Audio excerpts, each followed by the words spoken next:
Donc, PAC, physique-chimie, Amérique du Nord, 21 mai 2025, 2025, jour 1, exercice 2, petit 2, question 6.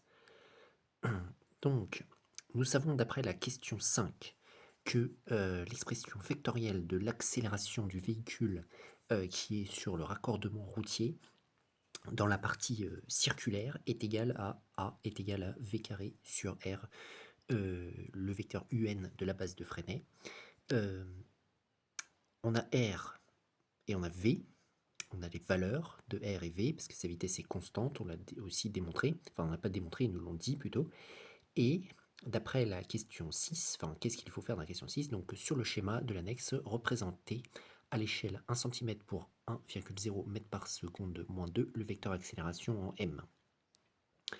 Donc pour représenter un vecteur, il faut avoir sa direction, son sens, et sa valeur, et son point d'application.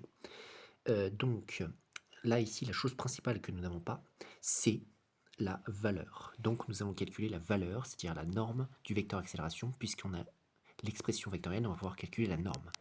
Donc si on veut l'expression de la norme de A, et bien en fait ça va être égal à la norme de ce à quoi il est égal, c'est-à-dire V carré sur R, UN, voilà, norme. Et ça, si on applique certaines relations mathématiques de la norme, on sait que quand on a un facteur, il sort en valeur absolue de la norme, ça va faire V carré sur R en valeur absolue multiplié par la norme du vecteur UN, voilà. Et la norme du vecteur du n, c'est égal à combien? Eh bien, c'est égal à 1, puisque c'est un vecteur unitaire.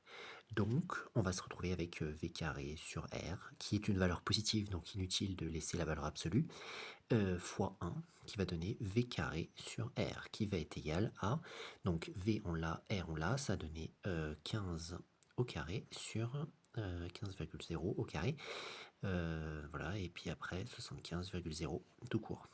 Maintenant, on calcule. Donc ici, bon, si on prend une calculatrice, on fait la calculatrice. Sinon, je détaille. Ça va donner, donc 75, c'est 3 fois 25. Donc ici, on va avoir certaines simplifications. Il va y avoir un 3 qui va simplifier en haut et en bas. Il va y avoir deux 5 qui vont simplifier en haut et en bas. Eh bien, je pense que ça va donner juste 3. Et quelle est l'unité? Mètres par seconde moins 2. Donc, nous avons besoin de traduire cela en centimètres parce qu'il faut utiliser l'échelle. Donc nous savons, alors d'ailleurs il faut mettre ici le bon nombre de chiffres significatifs, sachant qu'il y en avait 3, ça fait 3,00 mètres par seconde moins 2. Donc 1,0 cm correspond à 1,0 mètre par seconde moins 2. Donc nous avons combien? Nous avons 3,00 mètres par seconde moins 2. Cela va correspondre à combien? Bah, même pas besoin de faire un produit en croix. Ça va correspondre à 3 cm. Donc nous savons que notre vecteur aura pour longueur 3 cm. La flèche que l'on va faire aura pour longueur 3 cm. Sa direction et son sens, ce n'est pas très compliqué puisque c'est la même que UN, qui est le vecteur de la base de Freinet dirigé vers le centre de la trajectoire.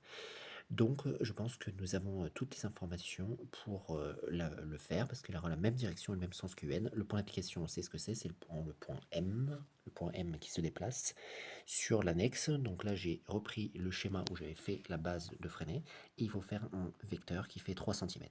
Alors moi là actuellement je n'ai pas de règle, donc je sais qu'un petit carreau, enfin une petite graduation sur les grands carreaux, ça fait 2 mm. Donc 2 mm. Ensuite, ça fait 4, 6, 8, 10. Donc là, je suis à 1 cm.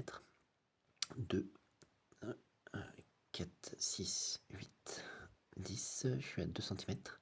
2, 4, 6, 8, 10. Je suis à 3 cm.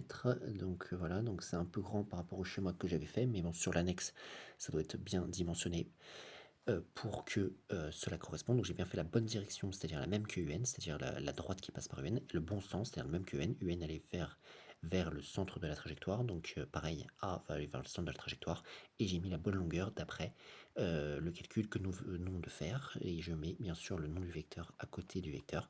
Voilà, donc voilà le vecteur A. Bon, après c'est possible de le faire peut-être dans une autre couleur ou quelque chose comme ça pour qu'on puisse différencier avec le vecteur UN.